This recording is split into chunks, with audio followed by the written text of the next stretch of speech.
Are we here? Are we live? Is this us? We are. We're gonna let people join in. They're streaming in They from are across coming the in. globe. You're already over your goal. You're at 11, 12. Yep. The numbers are going to be mind-boggling. Yeah. I mean, And none of them have your last name. what do you mean? Of course. It's not all Yeah. family Oh no. members. Yeah. No family and friends. The crowd for tonight's championship game may be bigger, but not by much. Not by much. Not by much.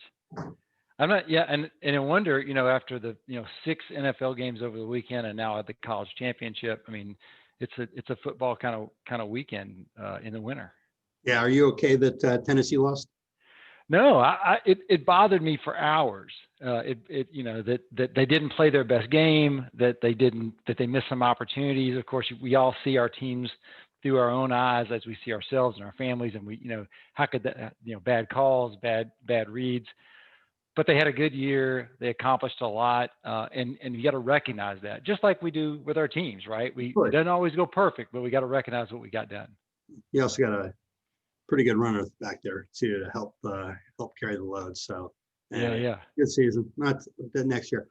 All right, why don't we start? Thanks everybody for joining in. Welcome to Petra's first webinar of 2021. We could not be happier to have a true friend of Petra, Arnie Malham, join us. Let me give you a little bio on Arnie, and then we're going to dive right in because I know you're all going to enjoy this. Arnie is an award-winning CEO, 8-figure entrepreneur, and best-selling author who has helps progressive leaders create and sustain engaging cultures with their organizations. Arnie wrote a book. There it is. With more than 20 years under his belt as a successful entrepreneur, Arnie has founded and sold multiple businesses, including his most recent sale of a prominent advertising firm, producing more than $60 million in revenue. Through employing thousands of employees across 3 different companies, he has implemented simple yet effective methods to create remarkable and sustainable cultures.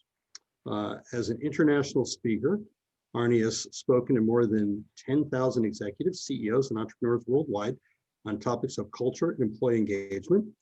Arnie was awarded Most Admired CEO. Was that by your wife? Yeah. No, that was the least admired. Oh, okay. And ranked in National's Best Place to Work. And as was a Ernst & Young Entrepreneur of the Year finalist. Today, Arnie is the founder and CEO of Better Book Club, where he helps companies, leaders, and individuals build a strong culture that both attracts the best people and rewards those who seek personal growth within the organization. Today's topic is one thing we're always hearing about is ever-changing world is culture. And but what does that actually mean? What does culture mean? So how do you make it work within your organization? And with that, I just want to say welcome, Arnie, back to the stage. This is probably your second or third one. It's been a little bit, but we're glad you're back. Jason, I'm thrilled to hang out with Petrians. It is such a challenging crowd to talk to always, because this group is better coached than probably any group I ever talked to or get the fortune of talking to. Great coaching, great habits. They learn from each other. They learn from the great learning that Petra University puts on throughout the year. And so I'm honored to be here. I'm challenged to give the content that will help grow these fine viewers forward, but I'm thrilled to do it. This is my third appearance. I feel like I'm honored to be one of, I'm sure there's several that outrank me, but three appearances in the last 18 months. Just so you know, you get a jacket at 5. So kind of like the SNL Club. So we're working on that for you. I love it. Like I want to attain those rewards, those ribbons. I'll do anything for a pat on the back. And this is one of the most rewarding things. And I often run into a lot of Petrians on my other travels when we did traveling and as we go. And so it's fun to see a lot of things we talk about implemented. I just wanted to take a few minutes and review. And I'm gonna flip if I can figure out the electronics. I'm gonna share my screen a couple of times and just review things we've talked about in the past as a part of this webinar. Can you see my screen, Jason? Yeah, one thing I want to say, just as we start, I should have said it. Feel free if you have any questions. Oh yeah. Feel free to put it in the chat. We're also on Facebook Live. So if you're on Facebook and you want to put something in chat, ask a question, please feel free. We want to make this as interactive as we can. So feel free to reach out with any questions you might have. Yeah, look, I'll drone on, and so interruptions with questions or comments, even jabs are fun. And so Jason and Leah in the background will grab those and hopefully interrupt me and make this as interactive as possible. Just to review, this is from May 2019. I did a presentation to many of you that may have saw it. It was the essentials or elements of a great business culture. One of the reasons I wanted to show this is that we, as a part of CJ Advertising, that I was the founder and operated for 20 years, we named our culture. We named it Camel Culture. The camel was our mascot, and we took everything that was unique about our culture and we put it in our mascot, and that mascot got displayed in the office on so many of the things we did. And I point this out early in the conversation because it's probably the number one thing that any organization can do for their culture is name that culture, something unique to you and your company, whether you're Petrians, right? And it's Petrian culture, or it's something unique to your company. It's something that has a mascot, maybe like ours did. But it's harder to grow it if you don't name it. Once you name it, you get to grow it and you get to put things in it that make you unique. Not one thing that is like, oh my gosh, that's the one, but it's a collection of things that are likely unique, that, by the way, already exist in your organization. Just allows you to gather them up, put them under one cover, put them in one place, and grow them from there. How'd you come up with camel? That's a whole webinar just on that. All right. It is in my book. Read about that story, and we'll come back to that another time. Great question, though. Okay, so last time, by the way, my journey, CJ Advertising, Legal and Tech Professionals, Better Book Club. The book is worth doing wrong. It is truly a very thin but highly detailed journey through the culture, the camel culture at CJ Advertising. A lot of how-to, a lot of sort of things that we did to actually make it work, some of which we'll talk about, but it's also in the book. It's an easy read. It's an easy listen. Run me at about 125. You'll get through it in a couple hours. It's great. Or I like to think so anyway. So the three things we talked about on that first time was that what are the elements of a great culture? And we broke it down to these three things that you may remember. It's a mindset for growth, right? It's a mindset of trust, and it's a mindset for action, not just intention, right? It's one thing to say we're going to do these things. It's another thing to put them in motion. And so you growth, trust, and action, and so keep those words in mind as we move forward today. Growth, trust, and action. Each one of those could literally be a webinar. We went through it about a year and a half ago. And we also talked about the fact that you're going to have back in camel culture, you saw a lot of things, some of which were programs.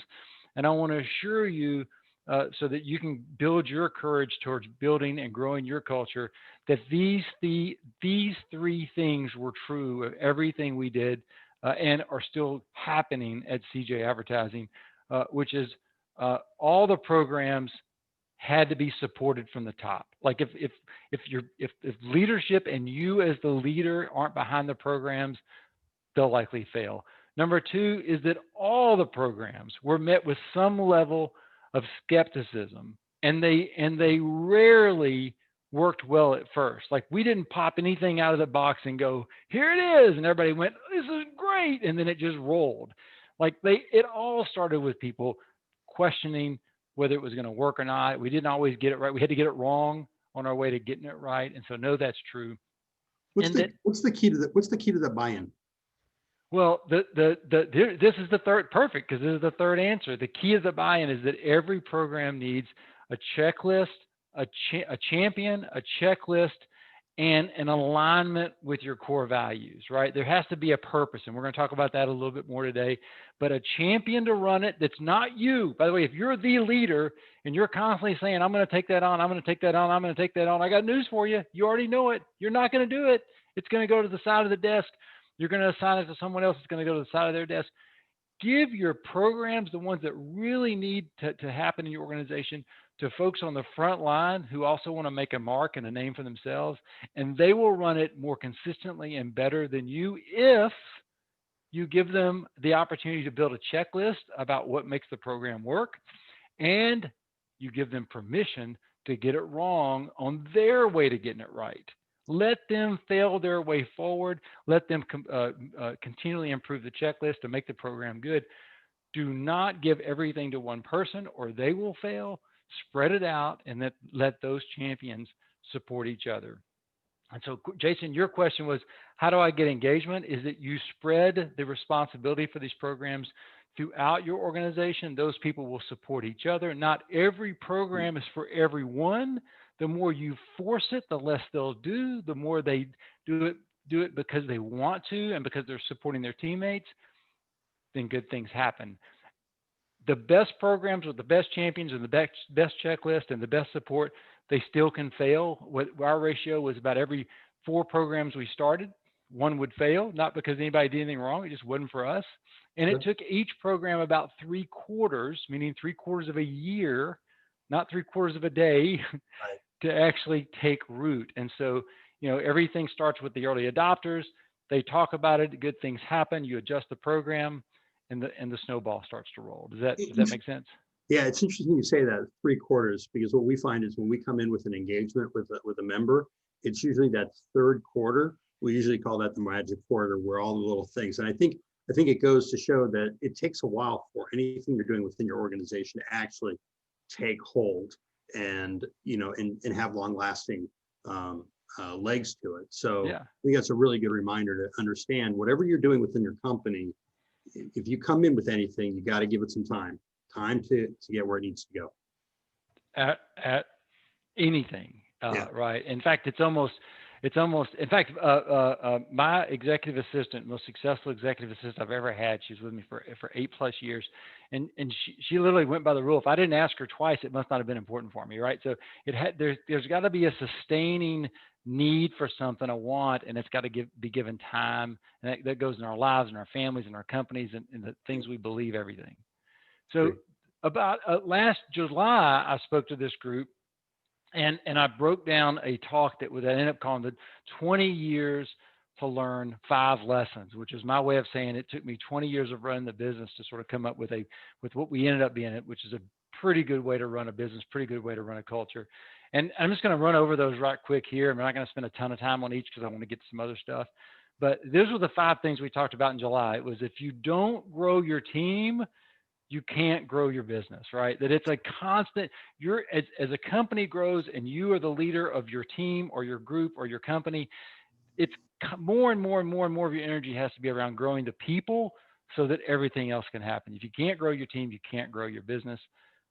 Upstream communication is as important as downstream communication, that we can yell and yell and yell from the top of the mountain, but if we're not listening for what's going on the trails and and through the valleys and over the rocks of the people climbing up the mountain, of the people building this thing we call a company, then we're not going to know where we're going, right? Absolutely. We have to build upstream communication. I talked a little bit. That webinar is still available on the past webinars. You can go watch the things we talked about there. If you don't celebrate your milestones, neither will anyone else. We row and we row and we row the boat. We have no idea how far we've gone. We've got to drop those buoys, and we've got to recognize the milestones of our companies. For some, it's we survived the first 9 months of COVID, right? And we're still fighting. That's an accomplishment. For others, is that we lassoed some of the opportunity.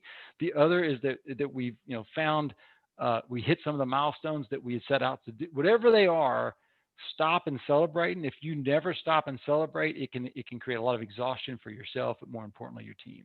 Yeah, I think as entrepreneurs, a lot of us are not very good at this, right? I mean, I hear this constantly with companies, is we just don't celebrate our wins. We're horrible at it. And I think it's partly we're not satisfied as entrepreneurs. We're always looking forward. And it's really important, not only for yourself, but also for your team, to make sure you look around and appreciate the things you've actually accomplished. For a lot of companies, it's been a challenging year, right? What can you appreciate? And showing that appreciation, acknowledging it, and celebrating those wins that you have. Extremely important. And but like, I think that as an entrepreneur, as someone, I felt selfish to stop and celebrate, right? Why do I want to celebrate? Let's go accomplish the next thing. It's selfish not to accelerate, not to celebrate. You aren't the only person that got you there. A lot of people put in time and effort, and to not celebrate that time and effort in the form of a milestone is selfish as you as a leader, and it gives everybody a chance to breathe. And so I'll just because I think this is so important. We at the end of every year we would survey the entire team and we'd say, hey, what were the biggest accomplishments for you and your team over the last year? We then pull all those together, come up with themes, send it back out again, let them vote on what they felt were the most impactful, and then we would list and celebrate those and memorialize them as a plaque on the wall back when we went into the office. But even decks for our slides for our website, right? So other people could see, we could celebrate with clients. Absolutely. So ask for input, get them as part of the celebration, and then it'll even feel less selfish to you. We're celebrating everything as an accomplishment. We're going to stop and do it. Here's what's amazing. In 3 years, you can't remember what happened 3 years ago. And these create the buoys you need to remember the progress that you made. That's a great point. I like that a lot. And then number 4, the best cultural programs. We talked about this earlier. They aren't led by leadership. They are led by champions. I harped on this a few minutes ago. And then this is one of my favorites. If you can't give a tour, you don't know your culture. And so build a tourable culture. Assume anyone can come over anytime. And how you live is how you live, right? It's not, we got to clean up for the company. We got to clean up because they're going to do a news interview. We got to clean up because our clients are coming over.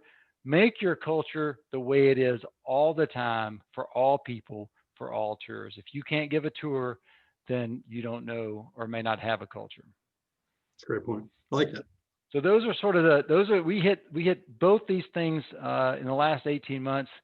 Where's my stop share button? Now we're going to go back live on your screen. Hopefully I'm bigger than life. I can scare you a little bit with culture opportunities and talk a little bit about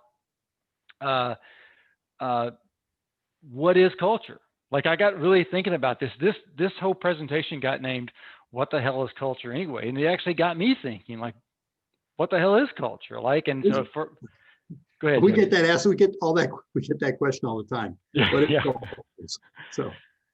Well, first I thought, well, who has a culture? Who this is? I'm going to take you. I'm going to walk your brain, your head, your thoughts through this same process. Is who has a culture? And like, well, first thing, countries have a culture. Like regions, even regions of a country might have an individual culture. A city might have even a culture that's different from the region. Certainly, we talk about team culture. Like, is the team are they clicking on all cylinders? Do they have momentum? Are they working together? Whether it's a sports team or a business team. Families, Jason, even have a culture, right? How your family behaves and the values you have and how you repeat the things you do, your family has a culture. And like, it's obvious, but even gangs have a culture. Like even whether they're gangs of good or gangs of bad or gangs that you're scared of or thugs, they have a culture, right? And the answer is that almost every group of people has a culture, and your organization has a culture. You may not like that culture, or you may love that culture, but you have a culture. And so when I was thinking about who has a culture, I realized that almost every group of individuals has a culture. And as you start thinking about where that culture comes from, right, it starts to unlock some of maybe the questions in your mind about what the hell culture is anyway. And so I started breaking it down. I'm like, it's beliefs, right? It's what does this group of people believe? What are the rituals of that group? What's the language? Like not like, do you speak Spanish? Do you speak French? Do you speak English? But what words do you use? What words are unique to your organization? Camel culture was unique to my organization. You have Petrian is unique to your organization, but there's tons of other words. I would invite you to write down those words, just like you'd put programs within the framework of a culture. Write down the words that are unique to your culture. What's the language of your business culture? It's a big deal. What are the symbols? Like I know that this gets into sort of your brand, but your brand is important, and your brand represents your culture, the logo, the colors, the music. What music represents your culture? right? What would that be? Every culture kind of has a music, if you will, Mhm. right? We recognize it in pop movies. We recognize it when we think about certain countries and about certain regions. We hear the music in our head. Um, that all of these things, we have rules that like, or hopefully guidelines, which is a part of my big shtick. Don't have rules for the few, have guidelines for the many. But there are rules and guidelines that sort of manage how we behave as a culture. And this is true again of countries, of regions, of cities, of teams, of gangs. Like that, everybody has this, and these are all the things that sort of make up culture. And then I realized all these things have in common that there are things that people of that group like. They're attracted to those things, right? We want a culture that attracts or repels, Right. and both are good. Both of those things are good. If you have a culture that repels certain people from your culture, that don't fit with what you want to get accomplished, that's a good thing. And you want a culture that attracts people that do help you accomplish what you want to do. And so both those things are good. We want items that are repeatable. Like that is the probably the most awesome part, is that the actions you do, not your intentions, but the actions are repeated. They're sustainable, right? And that people recognize those things as part of your culture. That's Let's dive a little bit into that, yeah. because I think that's really key. What are some things when you think of repeatable? What are some things that you think of that are repeatable when people talk about their culture? Well, there's all those programs, right? What are the things in your company that are like? How do you celebrate milestones? How do Mhm. you onboard new people? How do you recognize growth? How do you support growth? All these, if they're one-time things, meaning you do it for some and you don't do it for others, or you did it back in January but you're not doing it in July, those things are not repeatable, or another way to put it, sustainable. Yeah. Which is why every program must have a champion, a checklist, and permission to get it wrong, because that's what makes it sustainable. Yeah. Otherwise, it leaves when that person leaves, or it stops when that person stops. Yeah.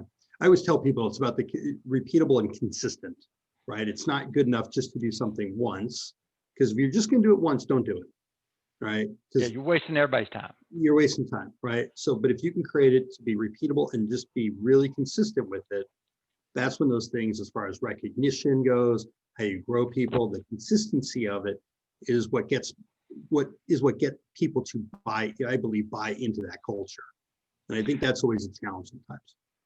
I'm not sure what ethnic group I can talk about. I'm Lebanese or Arabic, if you will, and I could say something about us. But the Irish are always easy to throw into the bus. And so the Irish like to drink and tell stories. They like doing it. They repeat it over and over. They don't mind being made fun of for it. Like that's when you think about your business culture, be like the Irish. Like, do stuff you like, do stuff you repeat, do stuff people tell stories about, and typically good things happen. Like, at least build around that so that you have a starting place. But people like it, they repeat it, they talk about it, they tell stories about it. That's good stuff. If you're Irish, and you're offended by that, we'll talk later. You can make fun of the Lebanese, the Arabs in general. So let me talk about. Then I started thinking about, where does culture start? Like all these regions and countries and companies, they have a culture, but where does culture start? And this is where I just would be. I always want to bring up one of my favorite things to say of all time, which is, it took me 10 years to figure this out, but culture reflects leadership. And it's always true. And so the culture by force starts with the leader. And the mistakes that I made in the first 10 years is that I had intentions, I had aspirations about the culture I wanted, but my actions didn't back that up. I didn't do the things I needed to do to create a sustainable, Right. remarkable program or programs within the organization. I'd either delegated it, thought it was someone else's responsibility, didn't pay enough attention to it, said one thing and did another, which is an absolute culture killer, Right. from leaders of the organization. But it starts with the aspirations of the leader, but it's sustained through actions, right? And that's a big part of why any culture survives, thrives, or falls away.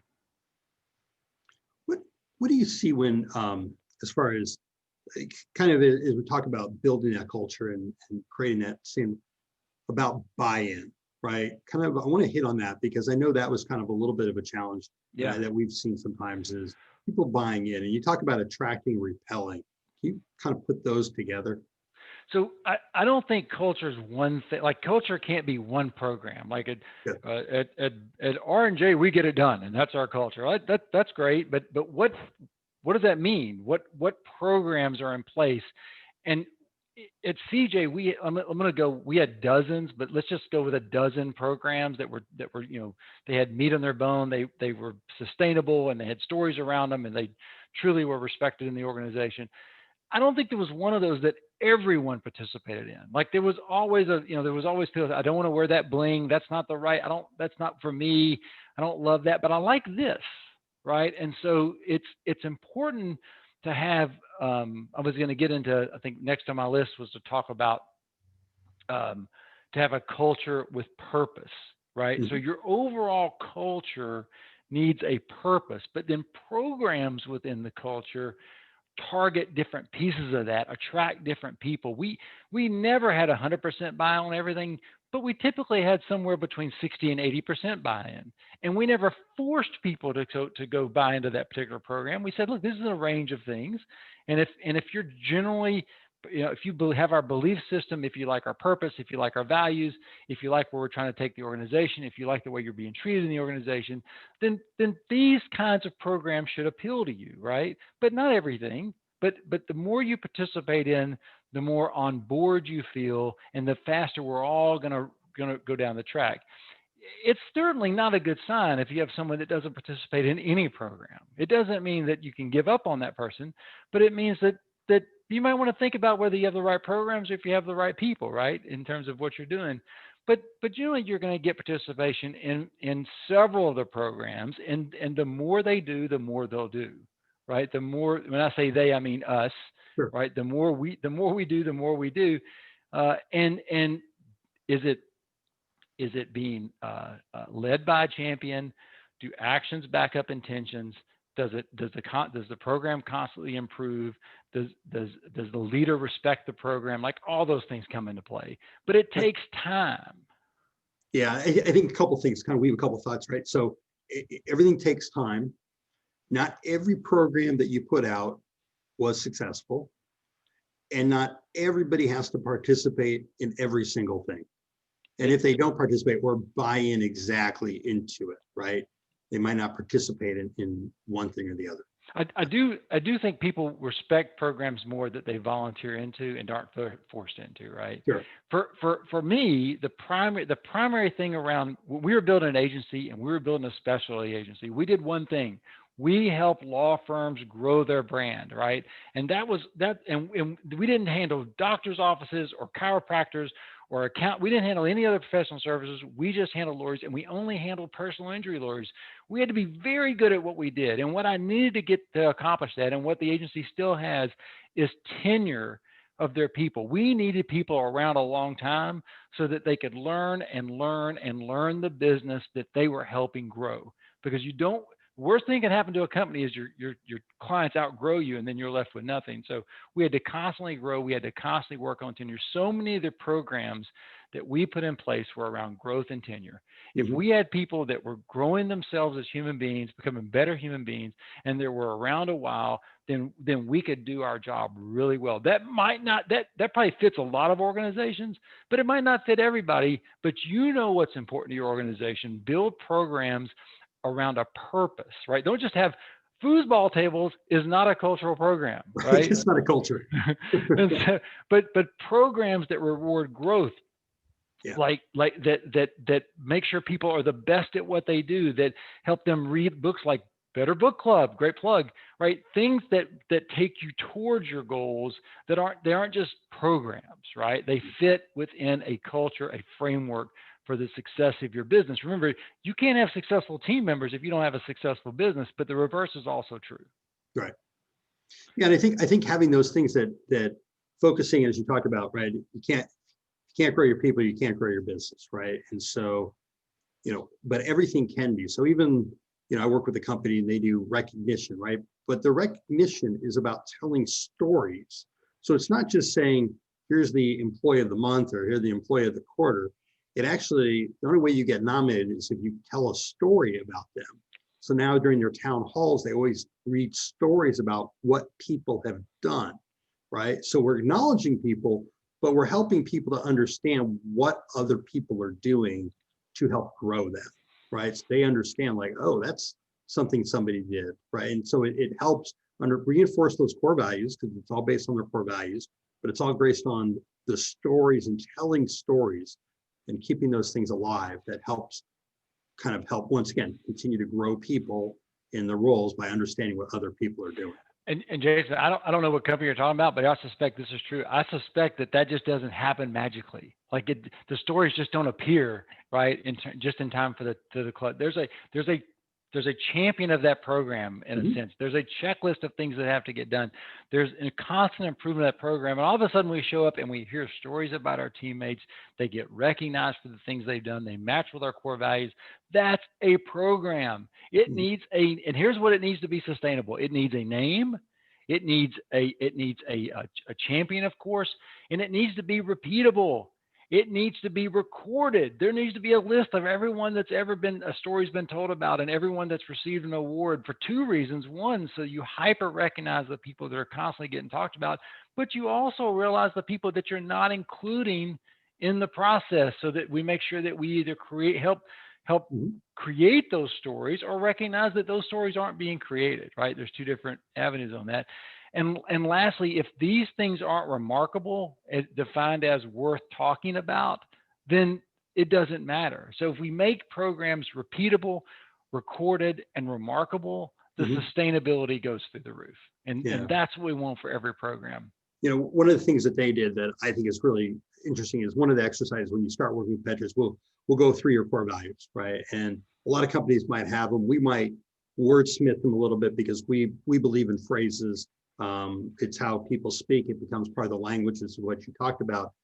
Their core value relates to something specific to their business and to the company, right? So for them, it's, everybody knows who comes in when they look at the core values, and that core value stands out like a sore thumb, and it's a story, and everybody knows the story.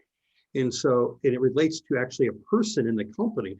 So everybody knows that person. By the way, that's phenomenal. Just for anybody out there, great job security. Get a core value named after you. Pretty good job security. He's not going anywhere. But it's those kind of things that it became it became very personal to the organization that really helped define those core values about what they're about, more so than just some, the words honest and integrity, things like that. Right. So. Right. There's got to be. Otherwise it's a sign that you quit seeing after a while, right? Because there's no emotion, there's no feeling. So I want to shift, if I can. I want to always give actionable items, right? We have in Worth Doing Wrong. There's 60 things we did that is possible in any company, right? If you want to give it a try, there's things that people can implement. There's opportunities. I wanted to give 5 things people could R&D, rip off and duplicate that I wish I could say none of your users have ever heard. The chances are there'll only be 1 or 2 of these that your clients aren't already doing. But I want to throw them out there anyway. I just want to make sure we're on the same page. Is that okay? Absolutely. And by the way, you just said if Andy was on here, he'd jump all over you. You just threw out the T word. So. Oh yeah. Sorry. Good point. Good point. Things to implement. Name your culture. We talked about it earlier. If you have still in 2021 have not named your culture, really get to work around what makes sense for your organization. What can you call it that you'll name it today, that you'll start listing your programs under tomorrow, and that will always be known as your culture in your organization. Name that culture, give it a symbol, give it a mascot if you possibly can. All great teams have a mascot. Yours needs one too. Name your culture. give it a color, give it its own logo, match it up with your branding, make it part of who you are, put it on your orientation documents, put it on your on everything you do, make it the first thing people see when they walk in your office, or part of your background in your on your Zoom, whatever you do to let people know that it's who you are. Can you give, we had a question come in. Can you provide more examples of culture names? What does that look? Gosh, you know what? I don't have a list, and I would embarrass myself if I tried to. But it feels like more and more companies that I visit and work with, they have figured this out and they have put a name in a place. We called ours camel culture. You, Jason, what do you? Is it Petrians? Is sort of what you call yourselves? Is there a name of your Petrans? Sorry. Well, it's a great question. I don't think we actually have a name for our culture. Is we know it. It's extremely strong. I don't know that we've named it. And you may just call it the culture of Petra, right? Right, but you have it, and there's lots of programs under it. It needs a name. Yeah, I've seen things like, it could be, and it's not ours, but like the Petra way, something like that. So there are different ways of naming it. I like camel. I like it. It's very unique. Nobody else is running out there with it. It's a story personal to me to why we have it, but there's a story personal to every founder, every leadership team of why they have it. It could be based on a legendary first team member. It could be based on the journey it took to get to where they are. But if you can possibly there is a name for your culture. Find it, talk to your teammates about it. Think hard. This is like a BHAG. It's not something that just is. It's something that if you work at it, it will finally come to you, and it'll be the right answer. And I'm gonna take up the suggestion is I'm gonna start assembling names of cultures. There's dozens I've heard. I'm embarrassed that I can't reel them off right now, but I'm gonna work on that. It's a great idea. All right, opportunity number 2, onboarding checklist. If everyone 2021 is going to be a big year for growth. You're all going to be hiring people. One of the most important things we did in our organization is that we didn't hire someone, tell them to show up on Monday, and then start hoping their journey went well. We came up with an onboarding checklist that every team member spent 60 days going through. Not one day. Onboarding is not a one-day event. We learned quickly that if we dump everything on a team member on day 1, they will remember nothing. Like, you might as well just come in on day 2. And so we spread onboarding over 60 days. We also learned that onboarding is not one person's job. It is multiple people's job within the organization. And our onboarding checklist laid that out for our team member and said, Jason's going to take you through this program. Leah's going to take you through that program. Arnie's going to take you through that program. And by the way, they're not going to contact you. You need to contact them. You need to set up a Zoom or a meeting and an opportunity to go learn about the program. 2 things happen here. 1, initiative becomes very important. Mm-hmm. They get to meet more people in the organization, more than just, hey, how are you? And I guess 3 things. The third thing is that program gets explained by the person who knows the most about it, not just some random person that heard it from some random person who heard it from some random person. And so you accomplish a lot by spreading out the program, spreading out who administers the program, and making it the team member's responsibility, the new team member's responsibility, to go learn about that program, check it off themselves. We would have the team member bring me the sheet at 60 days, show me that they had the initials of everyone that they needed to learn a program from, that they met them all, that they talked about it, that they learned it. And I would ask questions. What on this program seemed the most beneficial? What on this program seemed like a waste of time? What would you change now that you've been here 60 days about the program? That becomes the ongoing improvement of the program, right? Yep. And so then the question is, well, how do I create it in the first place? You think of first of all, whatever's on your one-day orientation, move it to here, assign it a person that will be the best at explaining it. That's not the same person over and over again. That's the beginning. And then ask yourself, what do I hear from people a lot when they say, I didn't know that?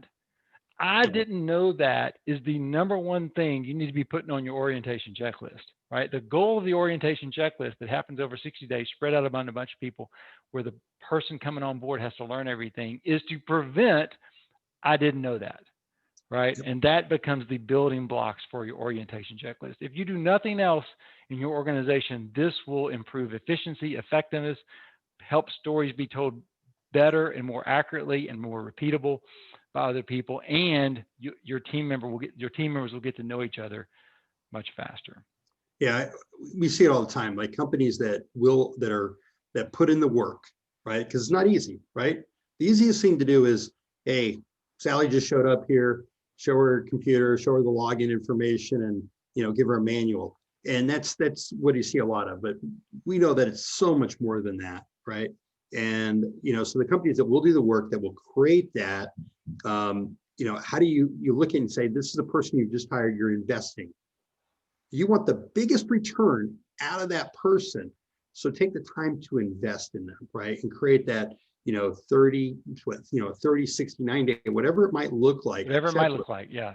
To get them on board and set milestones for where you want them to be. So like for your company, it was 60 days. Sounds good, right? So at 60 days, we want you to be performing at this level. You've gotten this amount of information. This is where we expect you to be, so you can set those expectations.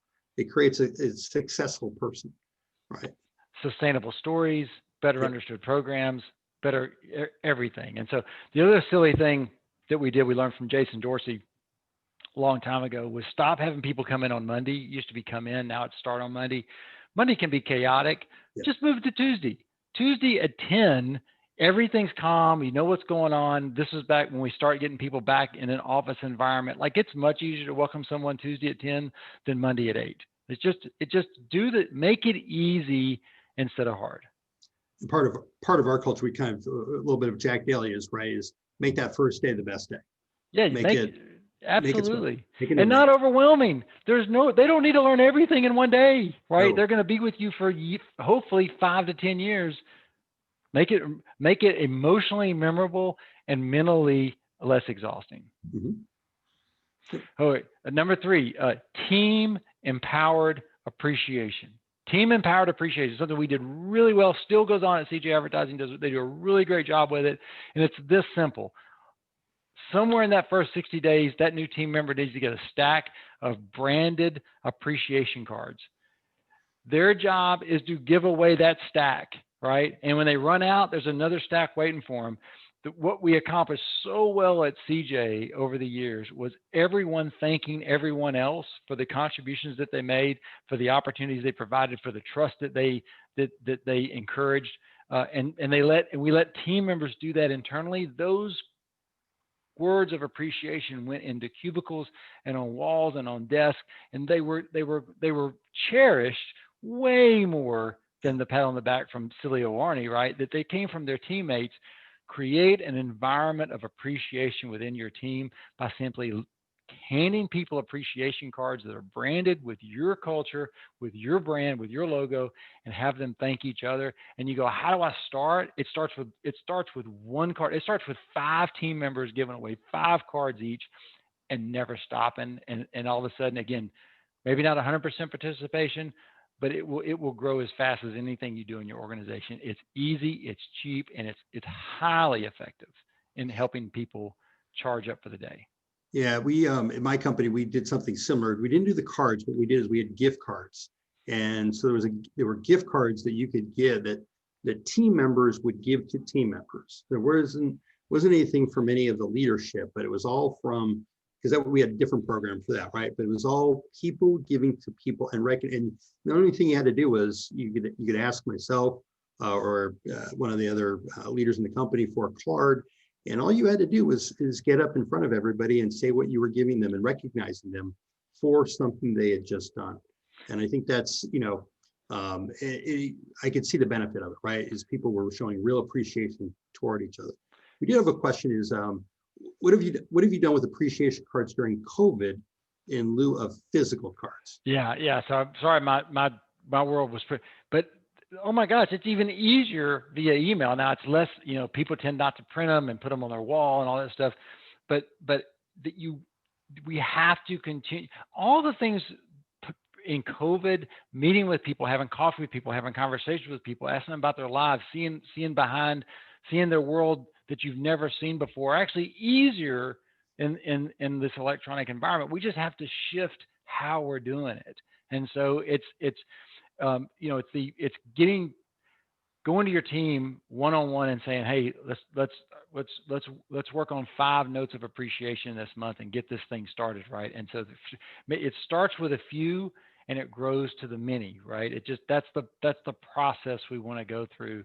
We always need to know that many people thrive on words of appreciation, and this is a cheap, easy, consistent, sustainable way to do it. Yep. Team empowered appreciation. Yep. Number 4 on my list is if you are still operating with a policy manual, and this becomes uncomfortable and people shake and don't like and your policy manual has more pages than you have people, you might want to rethink that. Like, that's a lot of rules that don't make any sense to anyone and no one really understands them. Think about transforming your policies into guidelines. Think about simplifying the language of your policies so that anyone can understand. Stop making rules for the few who break them and start making guidelines for the many that need to thrive in your organization. This was a huge undertaking that we did. I didn't even realize something happens, we make a rule for it, it goes in the policy manual, no one ever sees it for years and years and years, and they just build up. And they build up and they build up. And all of a sudden you've got a 72-page policy manual and you have 14 team members. Like, it's embarrassing, right? I'm exaggerating on both ends. You don't need them. Look at your policy manual as it exists today. Pull out the legal that no one's going to read anyway. Make sure that's printed somewhere, easy to find. Pull out the health benefit stuff that is like can be more complicated, and then get down to how you want people to behave in the office. And instead of telling them how to dress, think about telling them to dress decently. Instead of telling them when to come to work, think about opening up a schedule that works for them, as you've had to during COVID anyway. Every rule you have in your current policy manual can be simplified into a guideline that you don't need a lawyer or a high degree to understand. Less words, more clear, guidelines over rules. Yeah, and like you just said, right? The here's what you can wear instead of just defining it, right? Of what from a culture standpoint, of how we look, right? Or how we be present respectable. Wear respectable. Be respectable in your clothing, how you dress, right? Or here's a better idea: don't have it in there at all. Like, people know how to dress. It's okay. So every business is different. Many things I talk about, you can R&D, rip off and duplicate. If you go to worthdoingwrong.com/resources, there's a bunch of free stuff up there that is the things we used in our business, not stuff that we might have used or we're thinking about using, stuff we use in our business. Our guidelines are there. The questions we ask on group interviews are there. There's multiple things that you can R&D, rip off and duplicate that you're welcome to.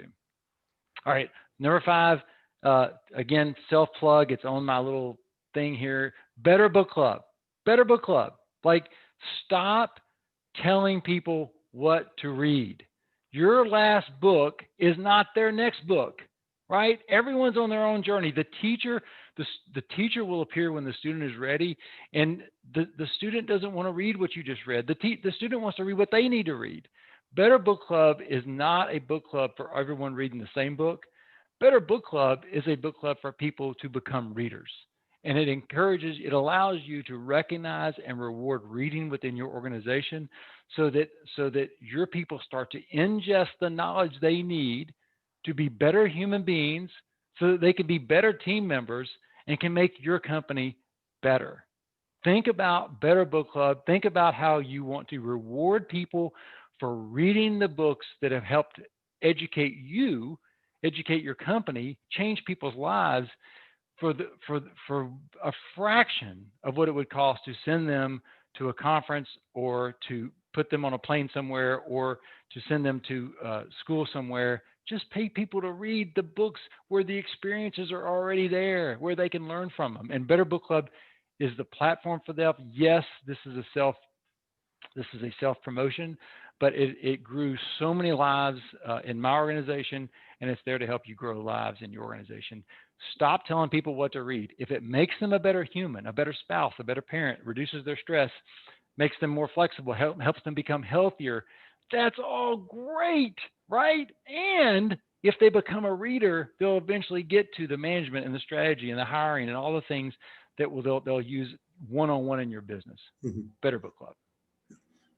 I think, like, people, always ask, how do we help John improve here? Yeah. Right. And I'm like, well, one area is, do they read? And no, they don't read. Great. Can they listen? Absolutely. Listening is reading with your ears. Do not downplay.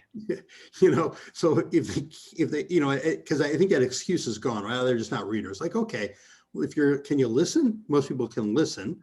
So if you can listen, there's so many different things out there. Better Book Club's so great because it really puts together what every options are out there to help people, right? So whether it's something they're just interested on their own, or if it's something that, you want to guide them in a direction of options in a particular area, it's good. But this is key. Once again, grow your people, grow your company. And if you really want things to happen in your company, what you recognize them for, what you reward them for, that's the most likely thing that's going to happen in your company. If you recognize them for being lazy and not giving a shit, if you reward them for being lazy and not giving a shit, then they'll be lazy and not giving a shit. So do well with that. Recognize and reward the things you want repeated. Better Book Club will help you do that. We're running out of time. I want to do a quick, hey, here's the big takeaways I think on my end is: one, culture reflects leadership. Look in the mirror and be the leader you need to be to lead your culture forward. Like, I'm sorry, I hated it when I figured it out, but this is number two, every company has the culture it deserves. Every company has the culture it deserves. If you want a better culture, earn it by being a better leader, by putting sustainable programs in place one at a time, one per quarter.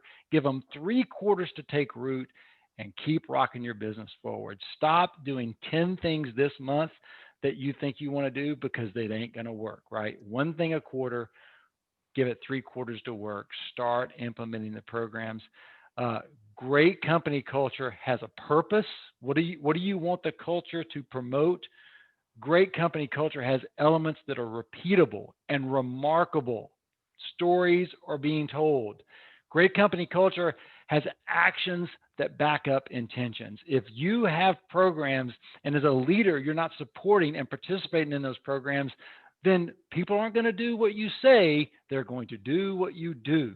So from where you park your car to what programs you appreciate, recognize, and reward, how you treat your people, what you do is more important than what you say. Great cultures have champions, checklists, and those champions have permission to get it wrong on their way to get it right. And great cultures have the courage to exit disruptive terrorists from their organization. So high performers who don't participate in anything in your organization are an endangerment to what you're trying to get accomplished. Have the courage to get those in it's quadrant upper left, right? High performing, but not participating in the culture. Have the courage to move those people so that your real talent can shine in your organization. What usually happens when you let one of those, as you call it, terrorists, when they leave? What usually happens? The organization falls apart, right? Yeah, absolutely. Everything crushes. The most common phrase 1 week, sometimes 1 day after making that decision is, "I can't believe I didn't do it sooner." Yep. Well, they'll say to you, "Can't believe you waited that long." Yeah, right? the rest of the organization will tell you that. Yeah. But it takes courage. It takes a lot of encouragement, and it takes courage. Yeah, it does. But if you don't back up the culture that you've built and support it and respect it by letting somebody in there that's going against it or not being there as part of it, you are reducing the value of that culture. Just every little bit matters. The name. That's why I want you to name it, so you'll start taking pride in it and defending it, and more satisfying is when your team defends it, right? When everyone's on board with defending what it means to be a Petrian, so that it's respected and appreciated by all. Mhm. Jason, you've been a great host. Do we have more questions? I know we're running out of time, but is there any other questions hanging out there, or anybody that needs to tell me I'm full of, you know what? Yeah, we do have a question from Brian. He said he really enjoyed your book. So nice. What do you use to do the employee morale surveys? So we just did SurveyMonkey. Morale survey, which is explained in the book. It's, every month we ask on a scale from 1 to 10, what's your culture? What's the culture at CG Advertising like today? Like, we wanted an ongoing rhythm of upstream communication about how we were doing as leaders in the organization. And we wanted to know what we were doing well and what we could improve upon. We did it monthly. More important than the score was the participation level. We wanted 80% participation, and we wanted a score above 8 in our world to help us know. But more importantly, we wanted that feedback. We just use SurveyMonkey. Now, it's a long road. People have to trust that it's anonymous the way we ran it. So they'll give you the feedback you need. You need to respond to those messages. Never read them alone, always with a group, all right? And always respond to every message so that everyone knows they're heard. The pushback is constantly scared to ask them because of what they might say. Trust me, everyone knows what they might say. You might as well get it out there, and you might as well take it on as leadership to make sure that you're making the changes you need to make. Yeah. I think it's a great point. I've got another question I want to get in before time. Can you discuss what you mean by a tour when you say if you can't get a tour, you don't know the culture? Well, we used to, we have people that would, Nashville's a destination place. We were downtown. People would come by. We give them tours of literal tours of our organization. We show them the book club, and we showed them our war wall, and we showed them our call center, and we showed them the jackets that were how you earned a jacket through tenure with our organization. We had literally the 10 stations of the camel that we would walk people through. And the purpose of that was to A, always be tour ready as a company, but B, to teach you, give your people a chance to learn it in such a way that they could tell the stories behind it. Like, every one of those stations of the camel had a story. And so it's the same with every company. You have stories that have built your company. It's the way your lobby works, the way you celebrate your milestones, the way you train your people or help them grow as individuals. The story of the founders, the story of the first hire, the story of the first client, the story of the 10th client, the reaching of your BHAG, and now we're going for number 2. Every company has stories to tell. Catalog those stories, make it a tour, make it a story your people can talk about, defend, and sell to others, because we all want to belong to something. That's what COVID has taught us more than anything. We want to belong to an organization where we feel we're making a difference and we're making an impact. And the story of your company is as good as any in terms of belonging. I think that's great. All right. Arnie, thank you. Once again, a true friend of Petra, and I always appreciate it. The script for the end of the day here. So thanks so much for attending. You'll receive a recap later that includes resources mentioned and a link to rewatch or to share. For more upcoming workshops and webinars and on-demand recordings of previous ones, check out the resource tab at petracoach.com. And if you're looking for even more personalization and one-on-one attention, drop us a line at info at Petra Coach, and we'll be happy to help you in any way. Arnie, thank you very much. Really appreciate the time as always. All the best to you and your family for a healthy, happy New Year as we begin 2021. Glad you were our initial kickoff for the year. So thank you, sir. Thank you, Jason. Keep rocking forward, everybody. Have a great day. All right. Take care.